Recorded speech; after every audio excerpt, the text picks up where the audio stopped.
Ne ho parlato anche con il candidato, con Giovanni Manildo, quello del tema delle morti bianche sul lavoro,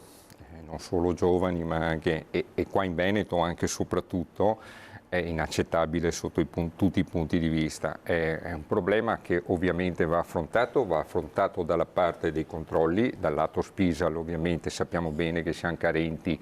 ma non so se sia sufficiente questo dal mio punto di vista, perché il mondo del lavoro, per quanto ci siano dei dati sull'occupazione eccetera, è completamente cambiato e abbiamo un eccesso, fra virgolette, per l'andamento demografico di persone che vanno ben oltre gli over 50 eccetera, al di là poi delle situazioni che sono capitate per i giovani in tirocinio. E bisogna capire anche da questo lato qui per le imprese cosa occorre fare, che ci siano persone di 60-65 anni che vanno sopra una gru senza patentini, senza aver fatto, cioè, è inaccettabile questa cosa, è evidente che bisogna fare qualcosa di lavoro, soprattutto nella nostra regione che è una tra quelle più importanti, non si può morire.